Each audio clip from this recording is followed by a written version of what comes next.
Welcome to the Game Deflators Podcast, Season 2, Episode 8. I'm joined by our co-host, Ryan. Hey everybody, here at the Game Deflators Podcast. We like to talk about games that we've recently picked up, games that we're playing, and as always, every week we go into our Inflation-Deflation Challenge. That's where we take a game off of John's shelf and we figure out, is this game worth the current market price or is it inflated?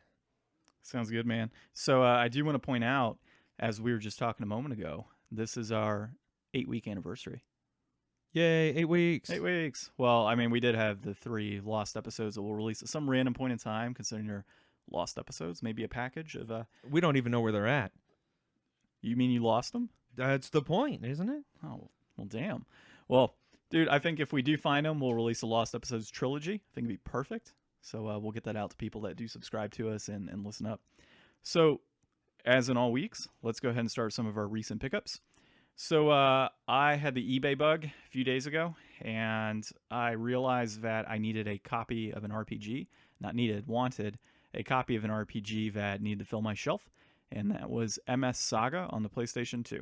So for anybody that's not aware, MS Saga is a Gundam-based turn-based Gundam RPG released in 2006. I have no idea why I wanted it, but we're going to give it a shot at some point. Ryan, that's my pickup, and I'm very disappointed in myself to have purchased an item on eBay. Now, I will tell you, before you go, I did pick it up at a best offer of $50 with the $6 shipping. Game is typically selling for $70, so I did get a little bit of a savings, just not where I would want to get it. Way to get around that market price. Yeah. So yeah, that's interesting. I would like to see that game. I am myself a big Gundam fan. I love the mecha anime genre. So I had no idea this game existed, like most things that John owns. So I'll be interested to check it out, and we'll try to get it up there on an inflation deflation and see if John's savings were worth what he had to go through on eBay in order to get it. Yeah, and I'll have you know, man. If anybody has listened before, maybe heard when I was talking with James in our first season, I collect pretty much RPGs on PlayStation 1, PlayStation 2, PlayStation 3, trying to get all of them, and what sucks is soon to be PlayStation 4, and that's kind of the goal. So my entire collection, everybody kind of has their set, what you mainly collect. Some people it's Pokemon, some it's, Mario or Sonic. I specifically like to collect RPG-based items and Donkey Kong, so that's where I'm at. So we'll see if this was worth it, dude. We'll, I guess, chat about in a few weeks when I give it a shot. Yeah, some of those Gundam games, like, I played a few of them. I've never been a fan of Dynasty Warriors, so I kind of skipped out on the Dynasty Warriors Gundam games, even though they kind of looked appealing, and I always saw them used at GameStop, but I just kind of dodged that one. But I keep telling John he should check out Gundam Journey to Jaburo on PS2.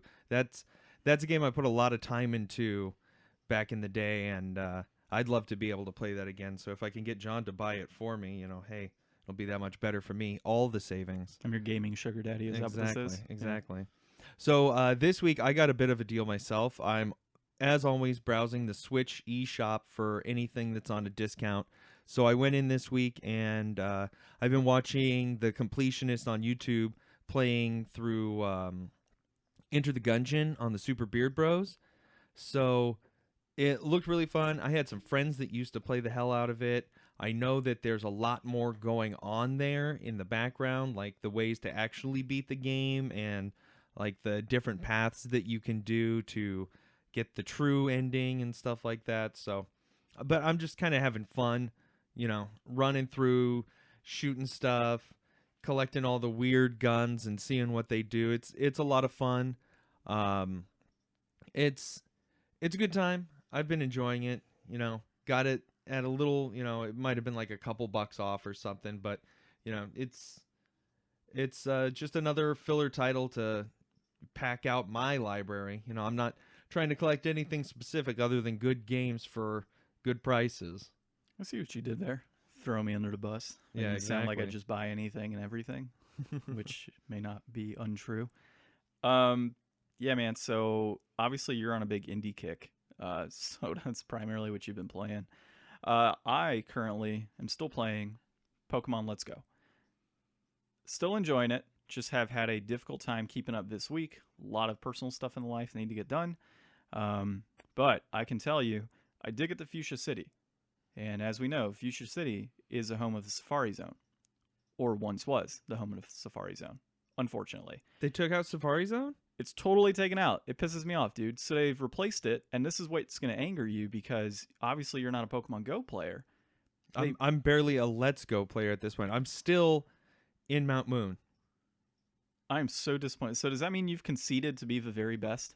You know what? I think that it may be one of the very best attempts at getting me back into Pokemon, but every time I sit down to play it, like I'll get like 10 minutes into catching Pokemon and stuff, and I'm just like,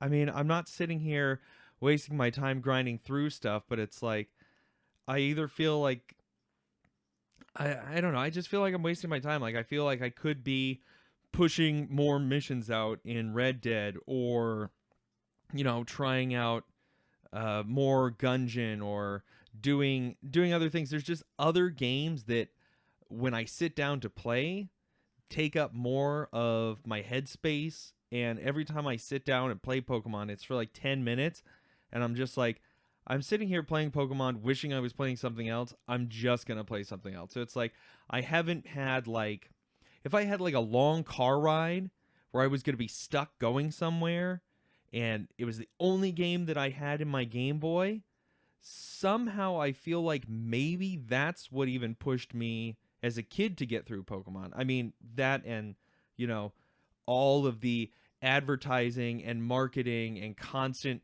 saturation by the media to collect them all, to buy the cards, to get the action figures, like all the things. Like it was all Pokemon all the time until Yu-Gi-Oh came out. Well, that and peer pressure. I think that would do it too. Yeah, exactly. And it's like, John's the only other person that I know that has the game. So it's like there's definitely a breakdown.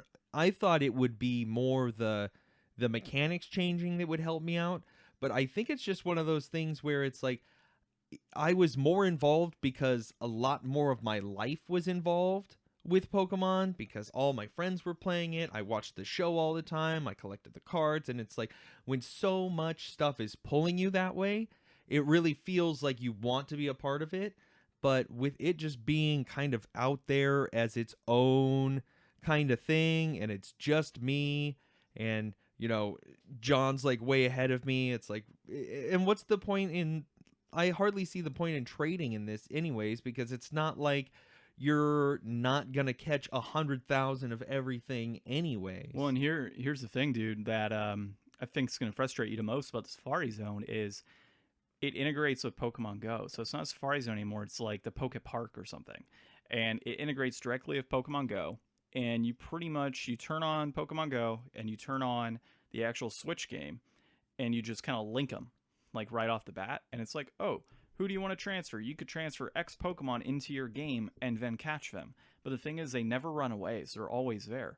So for me, I'm in Fuchsia City. I was like, oh, well, I've got like 4 Mewtwo's from Pokemon Go. Let me transfer one in. Oh, look, a Kangaskhan. Let me transfer that in. So like all of like the legendary birds and everything else, I can get right now in Fuchsia City and just transfer them in. And can you use them? Yeah. Once you got them, you can use them. And they have their moves and everything else. See, I thought that like all the Pokemon that you got in Pokemon Go, the app, just kind of hung out in like you can watch them, like kind of pet them kind of thing. I didn't think you could actually use them in your party in the game. That's what I thought too at first. And then all of a sudden they're like, yeah, would you like to catch X Pokemon? I'm like, sure. So I caught Kangaskhan. It's like, yeah, you can use them now. I'm like, what? But the thing is though, and I guess one of the issues that Pokemon Go players will find is you can't transfer them back to Pokemon Go. So once they're in Let's Go, there's no going back. Like it's 100% it's left in your game now, which kind of sucks. Because once I'm done with Pokemon Let's Go, what the hell else am I going to do with it? It's just going to kind of sit on the shelf. And if I had some pretty cool Pokemon and Go, I can't get them now. So it's more on using your weaker versions and popping them into the game. Because I don't think there's any issues with CP and stuff once they kind of pop in. Okay, so you're more of a further in both of those games than I am. And definitely further in the, Pokemon Go app than I'll ever be. So if you didn't have a smartphone with Pokemon Go, can you still catch a Kangaskhan? As far as I can tell, no, man. Like, it has to link up to Pokemon Go. That's why I'm like, this is stupid. Like, that whole component of it's like, why would you guys do this? I understand it. Like, there's a money aspect of it. And obviously, hey, let's link it to Pokemon Go and get people on that because that's, obviously a revenue generator for the company between any advertising and in game spending. But for a casual player, it's like, yeah, I want to kind of get back into the Pokemon games, and this is a great opportunity to show my kids. There's no Safari Zone. I mean, what the hell are they supposed to do at that point? That was a huge miss on their part, I felt, and it's really disappointing. And actually, since I reached Fuchsia City, that's where I've kind of stopped playing because that was just kind of a downer for me. Of like, where the hell's the Safari Zone? Yeah, I guess it's just one of those things where, this is obviously a interim title before the next main line. So we'll see if their little things that they're doing here and there to tweak the game, how those get received.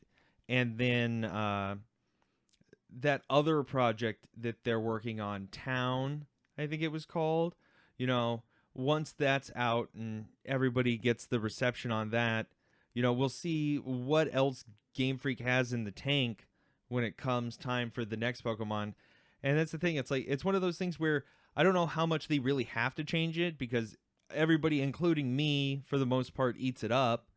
But, I mean, with what just happened with Telltale, and I know that those companies are on completely different levels, and, their marketing and their strategies are much better because they actually do try to iterate and they do update things, and they're not running everything on, their first engine they ever made. But, it does go to show you at some point in time, people will stop supporting things that get stale. I mean, don't tell that to Call of Duty fans or anybody that plays racing games or whatever. I mean, I don't know. I don't play racing games, so I don't know how much iteration there is on those, but people who love them seem to love them. I mean, how many and buy racing them all the games? time? How many racing games do you see coming out on an annual basis nowadays? Like Forza. That's about it. I mean, down to Gran Turismo. Yeah, the Crew. I don't know. There's probably more. Like I said, not my genre. Or, Madden people, FIFA people. Like, I know that they try to make updates to their games and change them, and at least they update the engines and stuff. But it's like some of these games that are like just the yearly release that you get, like a lot of people get a lot of enjoyment and stuff out of those. But I think for me, I'm just kind of over that.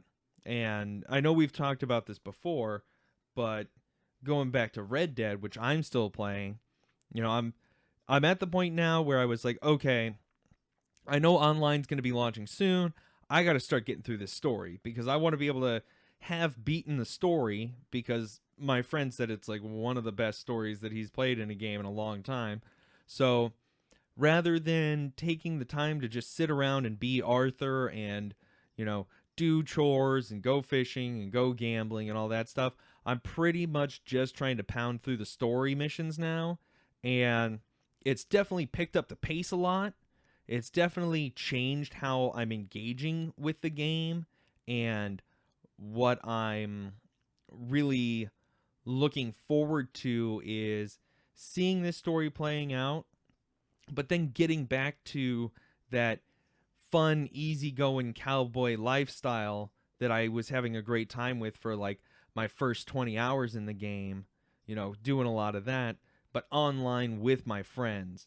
So I still haven't gone into online yet. I know that it's launched, but I was a little bit busy at the end of last week.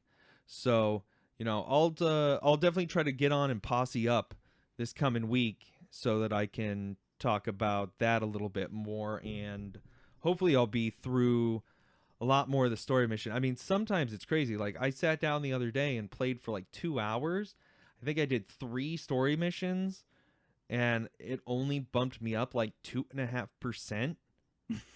So it's like, I'm not sure if that percent is like a story percent or if it's like an overall percent, because there's a bunch of other stuff that like I haven't done any of the challenges. There's a whole bunch of that game that I've totally ignored.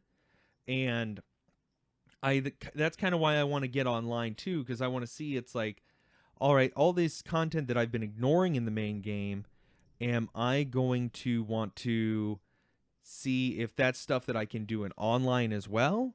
Or is that only storyline stuff? Like, can I do those challenges in online so that I don't feel like I completely spaced content in the main game, or what's going on here?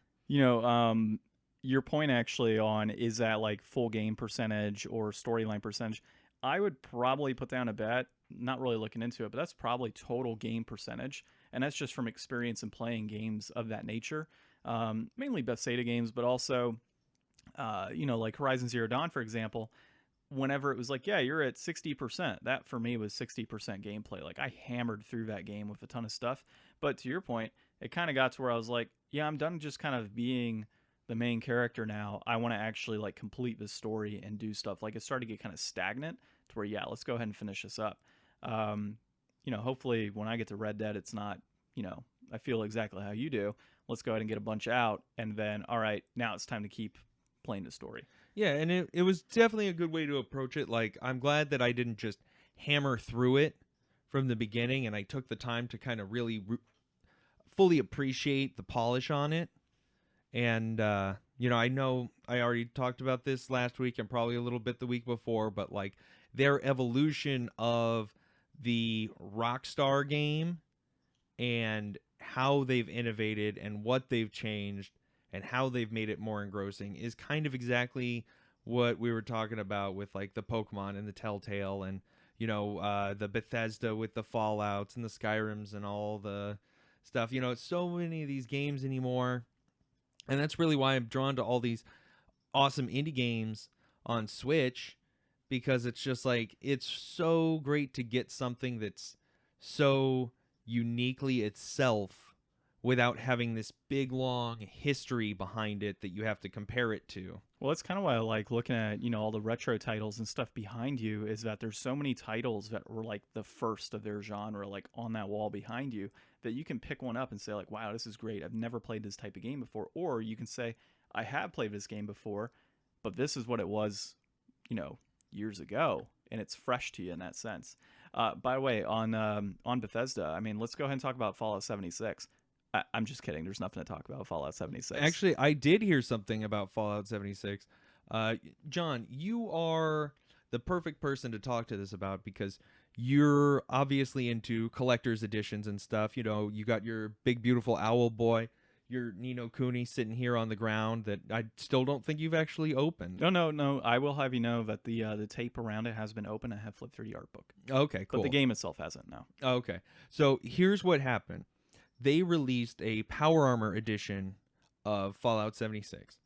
It comes with a bunch of different things in it, and one of those things advertised was a nice canvas duffel bag. Mm-hmm.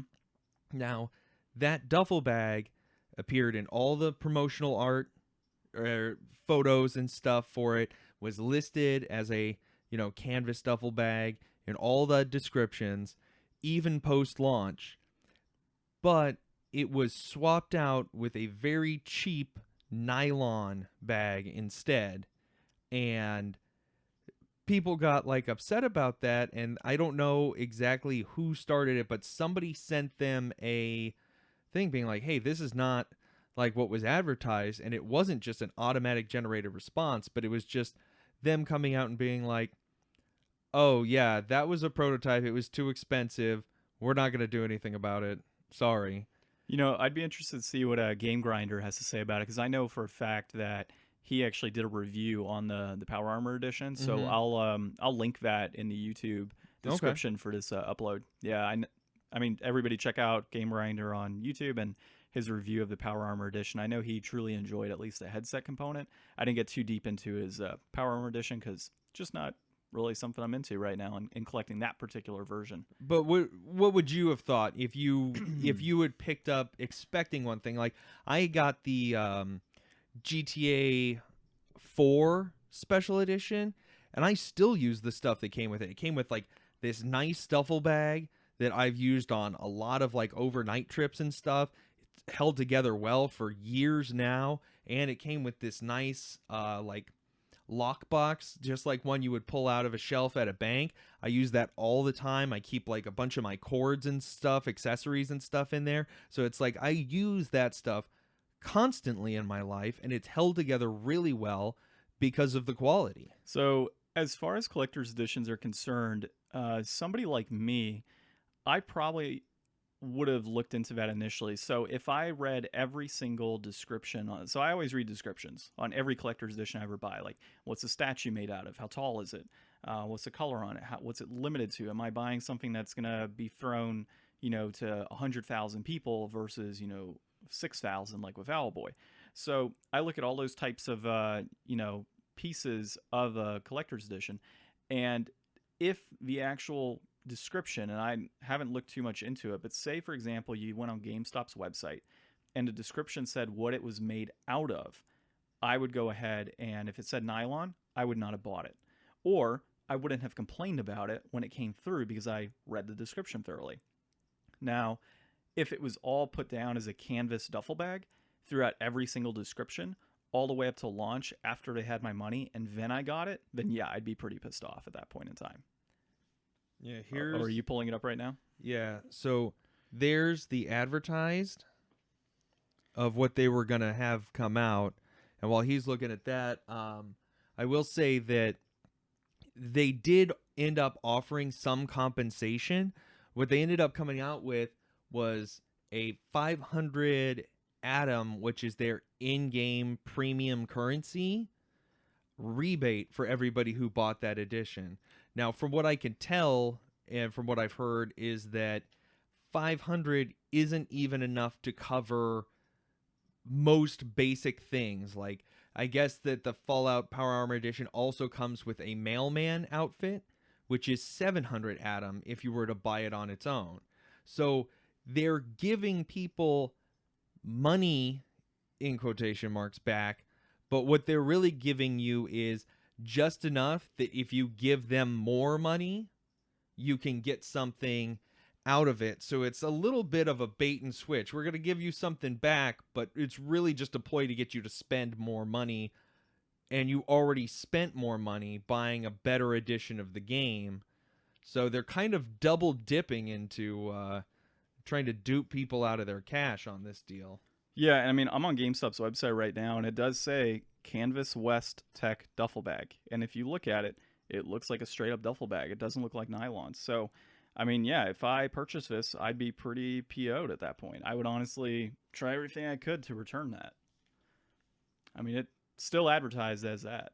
So, yeah, duffel bag gate.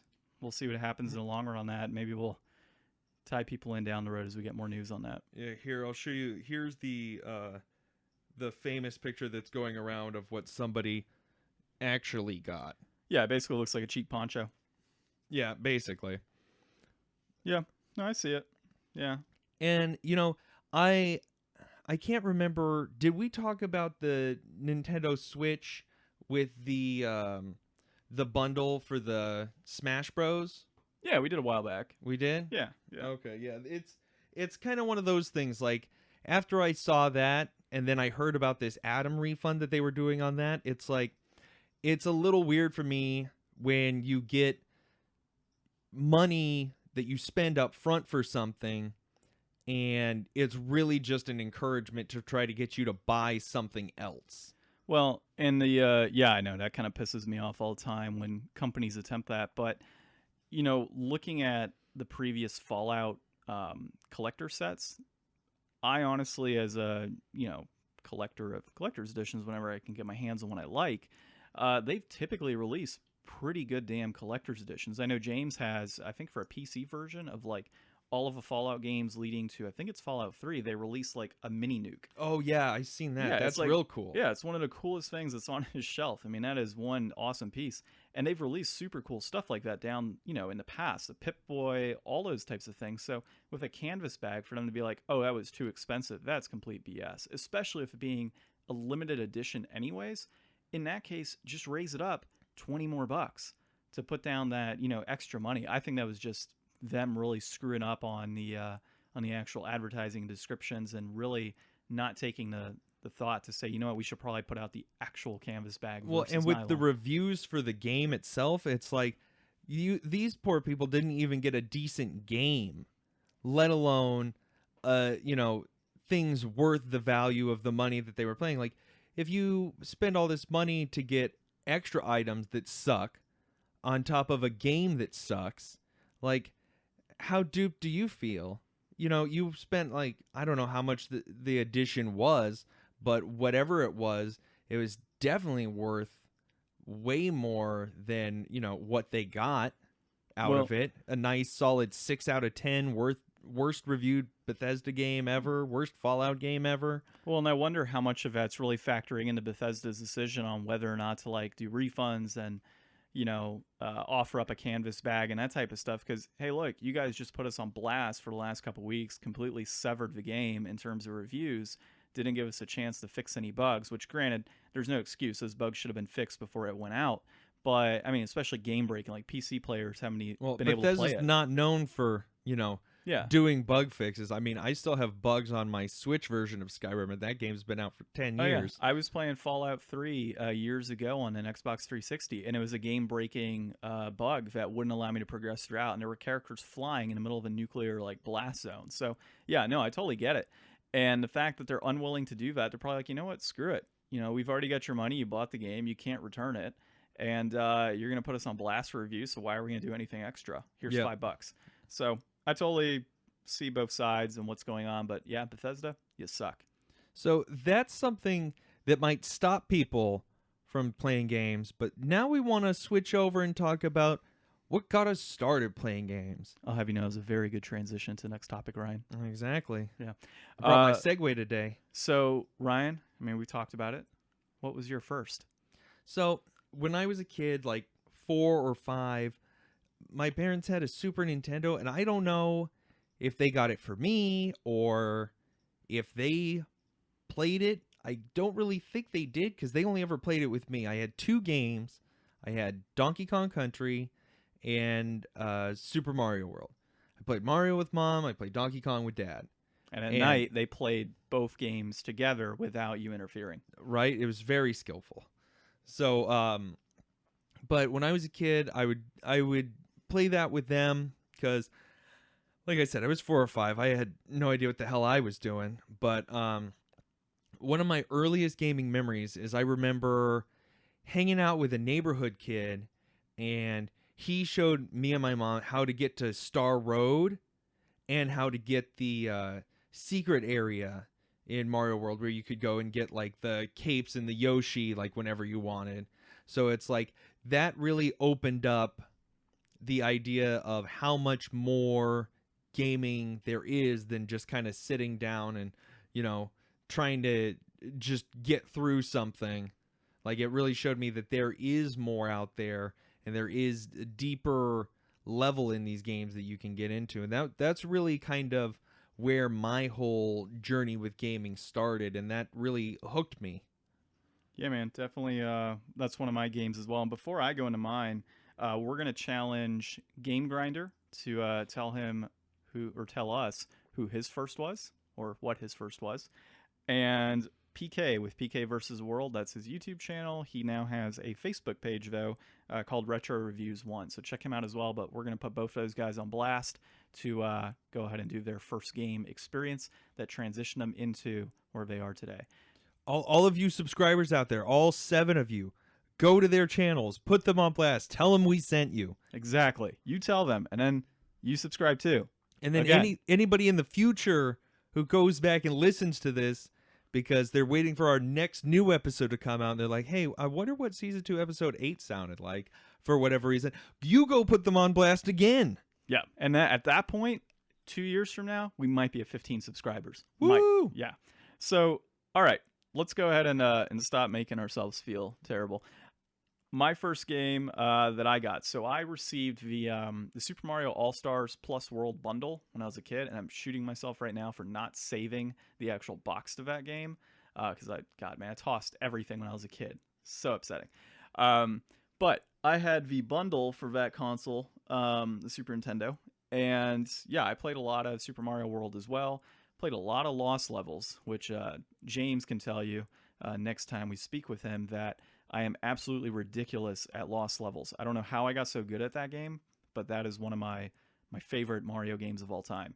And obviously Super Mario 2, 3, I played all of those when I was a kid. But the one game that truly hooked me and got me into gaming, his face and their faces are on the wall here, Donkey Kong Country 3, is that title. So I probably played that game with my mom, my brother, and my cousin. We all played it on separate times. And I've honestly probably beat that game 5 times in my life, just all the way through 100% each time. And one of the good things about that game for me that I enjoyed so much is it had secret levels. It was a great platformer. The story actually worked. The difficulty was just right for somebody of my age, and even now is still pretty good. And there were banana birds. What other game had banana birds in it? I haven't seen any. You haven't seen any, except Donkey Kong Country 3. That's what makes it so special. It's the only banana bird game out there, folks. You heard it here. I don't know. Don't say that, because then somebody's going to come through and be like, well, there's DK3 or DKC3 on the... You've never heard of the shovelware banana bird for Wii? It would not surprise me at this point. Or, on the Switch. You got to use those motion controls to peel those birds. Oh, man. Yeah, after you got to do the musical notes and everything, the colors exactly. to release them. Yeah, so for me, that game was definitely the top tier game. It's still one of my favorite games to date, platformer wise. Absolutely love it. And there's a lot of people that bash it because of the fact that there's no Donkey Kong and there's no Diddy Kong in it. It's purely Dixie Kong and Kiddy Kong. It's got Donkey Kong in the title. Well, yeah, because you're rescuing Donkey Kong. So yeah, and then K. Rool's in that game too. I mean, it's just overall that was just a sick game. I will continue playing it for years to come. If I have a kid, they're gonna play that game. It's a title that's going to go for a long time with me. So that was my first. Yeah. So, you mentioned K. Rool, and I know this is a little off topic here, but are you looking forward to K. Rool in Smash? K. Rool is the only reason I will buy that game. Really? Yes. Well, and Pac-Man, because I love playing Pac-Man. Yeah, I know. You were kicking everybody's ass with Pac-Man. Yeah, drunk too. Yeah. Yeah. So, everybody else is drunk as well, so that, yeah. Even playing field. Even playing, yeah.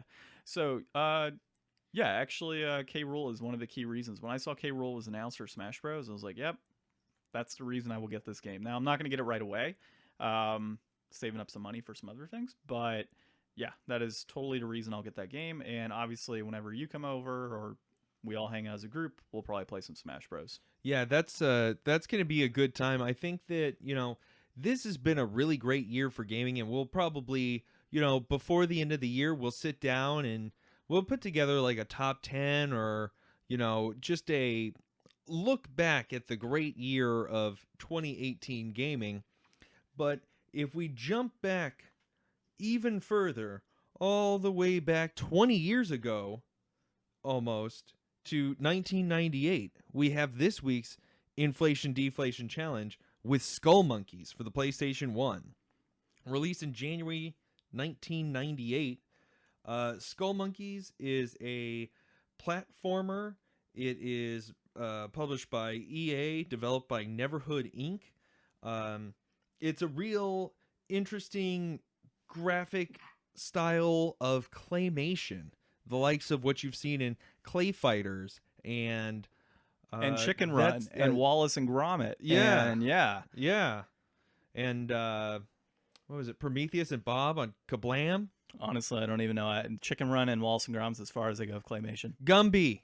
Oh yeah, Gumby as well. So it's definitely a unique looking game. I mean, it's got these great animated stop motion intro with some of that kind of weird comedy.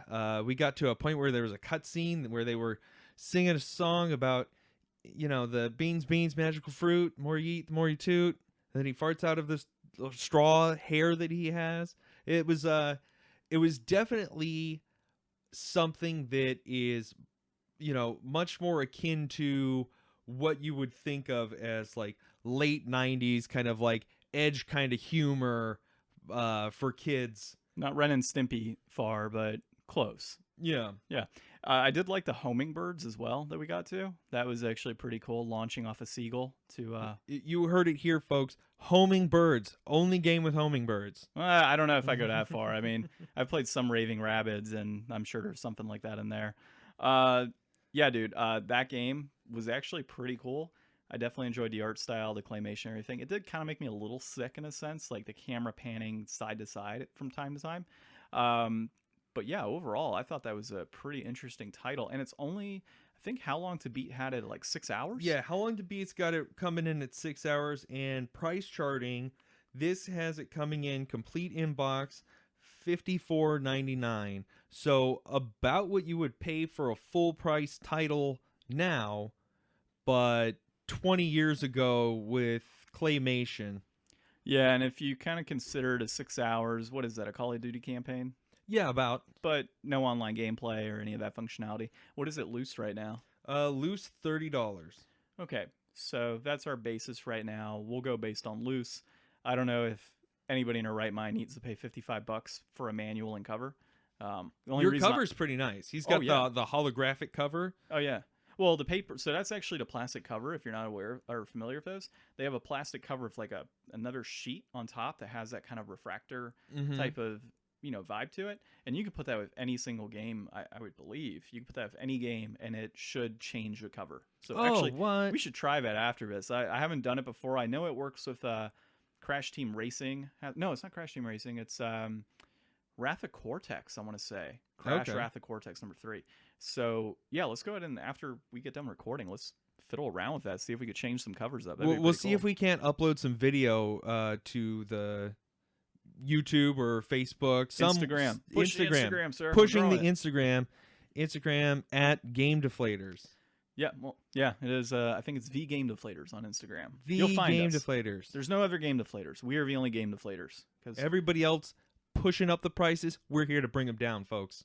Exactly. That's why you haven't heard anything that's worth the price yet. And speaking of that, John, what are you gonna say? $30, inflated, deflated? Well, let's talk a little bit more about it. I think we got a good 2-3 more minutes, so we can kind of just go over it. Yeah. Elaborate. Convince me. Convince you? Okay. Well, you don't even know where I stand yet. So right now, in my time playing that game, I think we played it for about 45 minutes to an hour. Difficulty, pretty good on the difficulty. Not in terms of easiness. It was actually kind of difficult. The game was actually, at its reception, it was panned for having too high of difficulty. Exactly. So nowadays, looking at that, if you want a difficult platformer, this would be a difficult platformer to give a shot to. And the rest of it's actually a good game. It's not, that's actually probably the lower score for this title. So when you really have all that considered, it handled very well for platformer on a 4K TV, mind you. It actually did handle pretty well. Lots of power-ups, which were pretty cool, which you'd expect. It's not, a standard platformer where like you just kind of have that same stagnant thing each time. So it does have some cool elements to it. The enemies are interactive.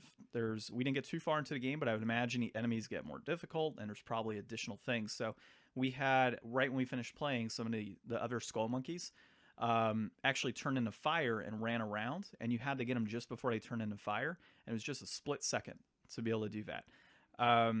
As far as the difficulty is concerned, one hit. Like, you have certain items that allow you to get hit twice, like kind of balance it out, but once you get hit, your body explodes into pieces, which is pretty cool. And yeah, there's lots of little power-ups. So I thought it was a pretty interesting game, pretty neat. I've probably come across 4 or 5 titles in the past and just kind of traded them off for other games. But I would say at $30 loose, inflated, I would probably, if that game came out today, I'm considering indie titles here. If it came out today, $20 would probably be about the right price point for a title like that. We got a awkward moment of silence here as you continue to search. Did I kind of I was just kind of mess you up here? No, I was just checking to see if this has any digital release prices. Ryan, there's no expansion sets. Yeah, I would definitely say inflated on this one. I would much prefer to watch a good stop motion movie than play a challenging old stop motion platformer. And the thing is, it's like, it looks like one of those games that should be like a cinematic platformer, but it's not. Like, the controls are very responsive. Like, I never felt like it was the game's fault. There was a couple times where there was like a hidden enemy, like obscured by some kind of art piece, but it did have like some nice foreground and background elements to keep the 3D kind of depth of the space to continue with the art style they were going for. Like, I'm going to say artistically, I think it's a really cool idea and I would like to see more. But for that price, there's better things that I could do. And in the past, like when we played Porky Pig, much more nostalgic for that. You know, Cuphead, much more nostalgic for that. Like, I love games that take these, you know, unique assets from video and TV and incorporate them into games. But I think that for me, like, it's just not enough for the gameplay of what it is with a 6-hour max on that, pretty much. Like, I don't know. I wouldn't pay $30 for it. What would you pay for it though? I don't know. Like, if it had like a nice digital release, I would pay 10, 12, something like that. Like, if it was something that if I was really itching for a platformer. But I just think that we've played so many platformers lately, and of them, gameplay wise, this was the least impressive. The level design from what we saw wasn't really that unique. I mean, it's a lot of like jump from moving platform to moving platform, collect 100 clay balls to earn a life. I mean, they all have those same elements in them. It just didn't do anything that made me say, yeah, this stands out and above the rest. And I think that, you know, a lot of the review scores will, you know, kind of stand up and say, hey, you know, this game was okay. It was unique for what it tried to do, but it was just okay. Yeah, that's fair, man. Well, you're getting your wish. We played a lot of platformer as of late. We're going to be playing for our next Inflation Deflation, Vampire Knight on the PlayStation 2. So it's typically a light gun game. I have no idea where my light gun is at this time, so obviously I'm not going to play on that. Maybe we'll pick one up within a week somewhere. But we're going to play that 2 players, use our actual controllers for PlayStation 2, and we'll hook up the PS2 and one of these TVs in the house. Do you have any background on that game? Price-wise, release, all of that? Oh, let's see. Maybe just price for the time being so people kind of get a feel for where we're at on this one. But while Ryan looks that up, just, you know, kind of going back to Skull Monkeys, you heard it here. We think the game's inflated. $30 for a loose copy is too much. $55 is obviously way too much for a complete in-box copy. And Ryan's got it somewhere around 10 to 12. I'd put it at 20 if it came out today with a, you know, nice re-release. What do you got Vampire Knight as? Okay, Vampire Knight for the PS2, loose $11.42, complete $16.65. Okay, so that's we'll see how that is. That's, you know, some fair numbers, and we'll see how that works out. Yeah, I think that whatever's going on with Skull Monkeys that has the price up there, you know, I can't imagine how rare it is, seeing as you've said you've come across about 5-6 copies in your day. So it must just have like one of those cult followings where people really dig on the game and a lot of people really want it. And, you know, like I said, the uniqueness of the game, definitely I can see it being appealing to collectors probably. But I think that compared to something like this, Vampire Knight looks like it's probably, well, we'll get into it next week. Yeah, sounds good, man. As far as Skull Monkeys, I'd say a lot of that in, you know, my time collecting comes down to it is a refractor case. It is something that I've only come across, honestly, complete in box twice. This copy that I own and another copy. And in itself, I mean, how many platformers that played very well did you have released on the PlayStation 1? I can tell you, it's probably not a super high number of platformers on that console that were really well done. Crash? Other than Crash. Spyro? Spyro's not technically a platformer. What would you call it? I would call it an action-adventure game, if anything. You don't go side-scrolling. It's not a side-scrolling platformer. Well, yeah, but neither is Mario 64. Well, yeah, but it's not a platformer. That's an action-adventure style game in my mind. Come on now. Come on. It's not a side-scrolling platformer. What else you got? You got Rayman, Crash, which Crash kind of branches out into other type. I mean, it has its single, like, side-scrolling platformer style from time to time, but that's, it's not the same thing. What else you got? Rayman and Cool Spot? Gex?